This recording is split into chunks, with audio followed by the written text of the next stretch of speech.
Thank you so much. Good morning, ladies and gentlemen, honorable permanent secretaries, government representatives, distinguished diplomats, esteemed ARAS members, colleagues, ladies and gentlemen. I'm deeply honored to be with you today for this important roundtable discussion in Zambia. Though I'm in Denmark right now, Zambia is my second home, and I have strong passion to see Zambia do well. So my task this morning is to address the impact of the war in Iran on the global energy supply.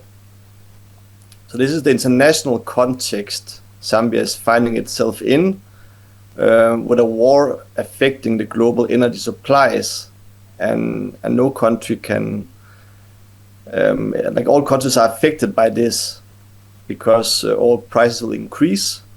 But how it affects countries differ around the world.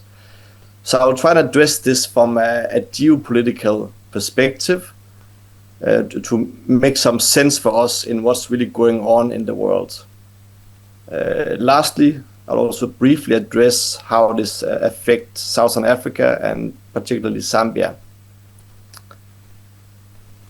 So currently there's quite some debate about if there's a real plan on how to end the conflict in the Middle East.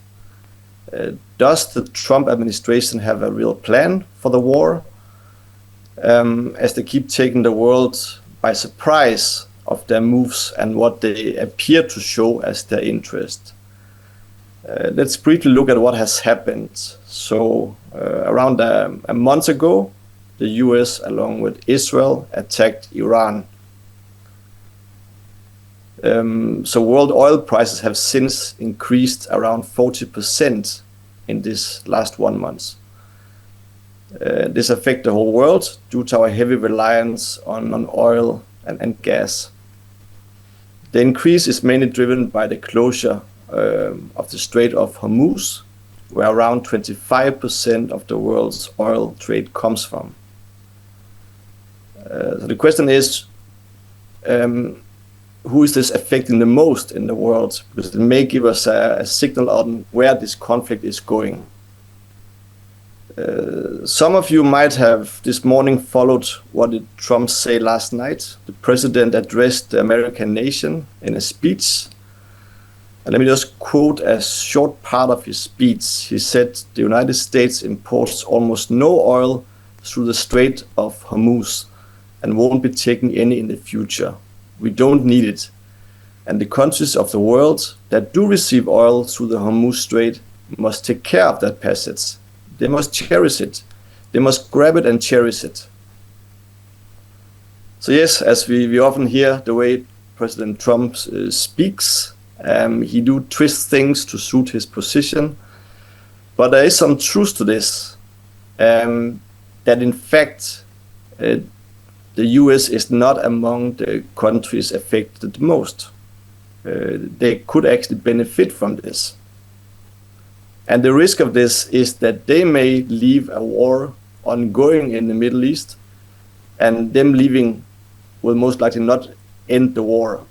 And hence the global prices of oil may continue to be very high.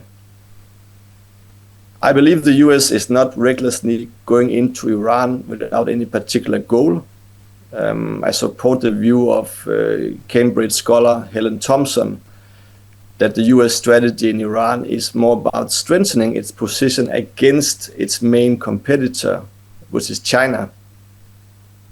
So China's manufacturing dominance has been built on integration into a dollar-based system that it doesn't control. What its energy needs tie it to supply routes that runs through the region shaped by American power. So America wants to control this international landscape. So they're trying to get ahead in the global race for energy resources. What the US has done in the past year, and to mention a few things, that shows that they're actively pursuing more control over energy. One of them is President Trump's aim to control Greenland. As you may know, Greenland is part of the Kingdom of Denmark, my country, and we have been quite shocked here how a loyal ally over the years now actually threatened to attack Danish territory to take over Greenland. But it shows the great interest the US have in oil supplies, the Arctic region, which also have quite some minerals and oil that are key to the US. The other thing we have seen is that the US have tried to economically choke certain countries it sees as enemies. Sanctions on countries like Venezuela, Cuba, and Iran have not fully worked, also because China and Russia has continued to work with these countries and hence, for example, buy their oil.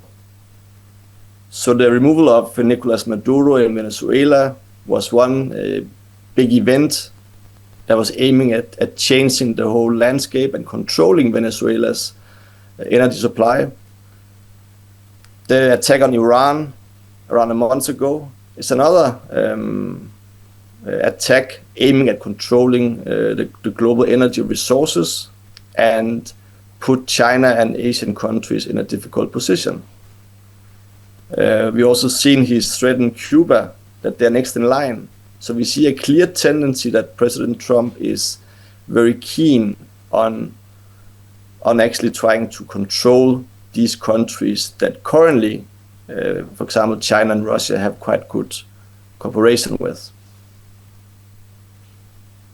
So if you see at what regions are benefiting from this conflict, we can say Russia is the big winner. Russia is one of the biggest oil and gas suppliers, so they benefit from a higher price, but they aren't directly affected by the conflict.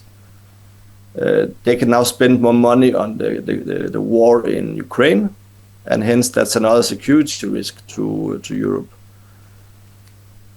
The US also, I won't say that they will benefit in the short run. The problem the US have is that domestically, the Trump administration are in big trouble because the people there are not really too keen on this war, and they see now the fuel prices going up, inflation is increasing. But overall, the country can benefit because they are the world's largest oil supplier. As President Trump stated, they have enough for themselves and they can export. Plus, they are quite far away from the Middle East where the war is going on. Europe, we are somehow in between. We're not directly affected too much because our oil supply doesn't come from the Middle East so much. And also we have really tried to become more self-reliant in the last years. Who are then affected the worst? That's Asia, China. They get most of their oil through the Strait of Hormuz. The Middle East itself, of course, due to the instability that affects all the countries there. But also lastly, I would say Africa can be quite badly hit. And that's first of all because, for example, Zambia also get most of their oil through the Strait of Hormuz, being shipped to Tanzania and then being shipped to Zambia. So there can likely be some shocks to supply, and of course then also the price is affecting the country a lot because we are very reliant on oil supply. The other issue is that African countries tend to be quite reliant on commodity export. So if we see this conflict turning the whole world into an economic recession, then no doubt that, for example, the copper price will go down, and that can also affect Zambia quite badly. Regionally, we do have oil supply. Zambia's neighbor Angola is a fairly big exporter of oil, but most of it is crude oil. It's not refined oil, so it wouldn't be easily possible to sell that to Zambia. The other challenge is the infrastructure. The Lobito corridor might be the solution to that. When that is in place, there will actually be an infrastructure in place. to sell refined oil directly to Zambia. So it's very important that for Zambia that this regional supply is strengthened, and that we keep working on climate mitigation in Zambia, and do our best to work on the financing component of this issue as well. Thank you so much.